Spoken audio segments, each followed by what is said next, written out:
सत्यनाम आप सभी को मेरी तरफ से साहिब बंदगी। सत्य पुरुष का आदेश होते ही सहज अंश सत्य पुरुष को साष्टांग प्रणाम करके मानसरोवर में जहाँ निरंजन सतपुरुष की भजन पूजा कर रहे थे वहाँ पहुँच गए। सहज ने कहा, मेरे भाई जरा ध्यान से सुनो, सतपुरुष ने तुम्हारी सेवा भक्ति को स्वीकार कर लिया है। हे प्रिय बंधु निरंजन, अब और क्या मांगना चाहते हो सो मुझसे कहो। सतपुरुष का यह आदेश सुनकर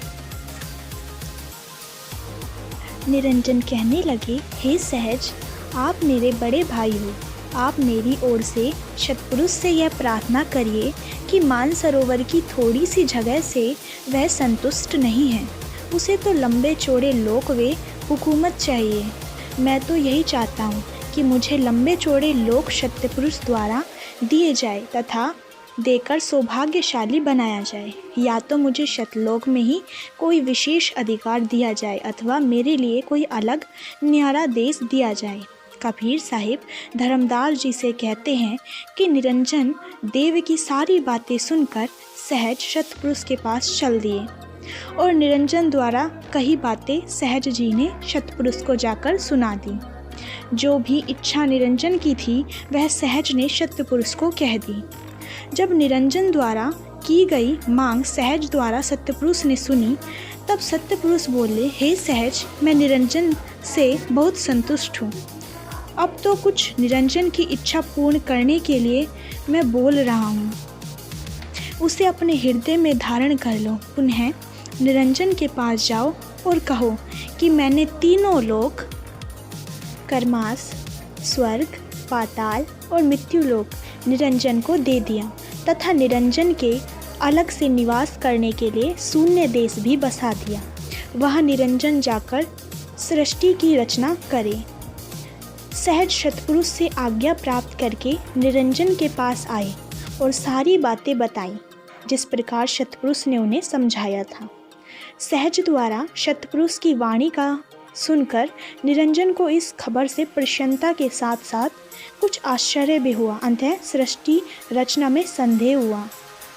जब निरंजन अपने प्रिय भाई सहज से कहने लगे कि हे भाई सहज, मैं किस प्रकार सृष्टि की रचना करूं? मेरे पास तो कोई उपाय ही नहीं है।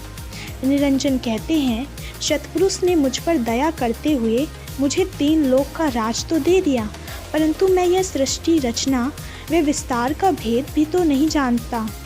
अब मैं ये कार्य कैसे करूं? यह कठिन कार्य करने में मैं सक्षम भी नहीं हूं। हे भाई सहज, आप पुनः मेरी ओर से सतपुरुष से प्रार्थना करना कि सत्यपुरुष मुझ पर ऐसी दया करें तथा कोई उपाय बताएं जिससे मैं सृष्टि रचना व विस्तार कर सकूं। निरंजन कहते हैं, हे सहज, मैं 9 खंडों का निर्माण भी कैसे करूं तथा किस उपाय से सृष्टि का निर्माण करूं? तुम सतपुरुष से कहना कि मुझे सृष्टि रचना की सामग्री दी जाए जिससे संसार का निर्माण हो सके। निरंजन की मांग सुनकर सहज सत्यलोक में सतपुरुष के पास पहुँचे और सत्यपुरुष को साष्टांग दंडवत बंदगी किया। जब सहज सतपुरुष के पास आए तब सतपुरुष ने सहज से कहा, कहो सहज, इतनी जल्दी यहाँ कैसे आई हो? क्या बात हुई है सो सुनाइए। सतपुरुष ने सहज से निरंजन की कही हुई बातें सुनाई। जो भी मांग निरंजन ने सहज को सुनाई वह सारी बातें सहज ने सतपुरुष को सुना दी। निरंजन द्वारा कही हुई बातें सुनकर सतपुरुष ने सहज को निरंजन के लिए आदेश दिया। हे सहज, ध्यानपूर्वक मेरे वचन सुनो। कूर्म अंश के पेट में शुरू से ही सृष्टि रचना की सामग्री है।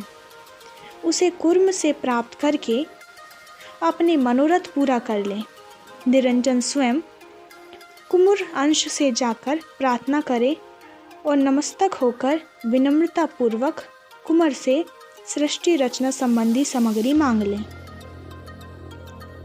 सत्यपुरुष की आज्ञा होते ही सहज शीघ्र निरंजन के पास पहुँचे।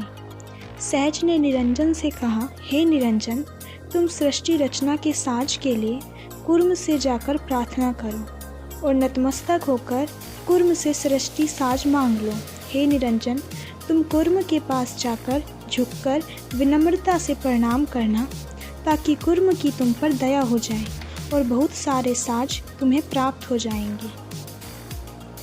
कबीर साहिब धर्मदास जी से कहते हैं कि कुर्म से सृष्टि साज लेने की अभिलाषा से निरंजन बहुत ही प्रसन्न होकर और मन में बहुत अभिमान लेकर कुर्म के पास गए। निरंजन देव कुर्म के सामने जाकर खड़े हो गए।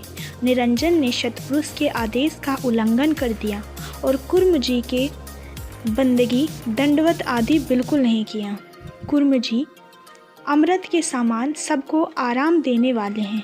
कुर्म जी के शरीर में अहंकार, क्रोध तथा तेजताप आदि कतई नहीं है।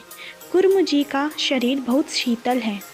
निरंजन ने अभिमान करके कुर्म जी को जब देखा, तब निरंजन ने अनुभव किया कि कुर्म जी धीरजवान के साथ साथ शक्तिशाली भी हैं।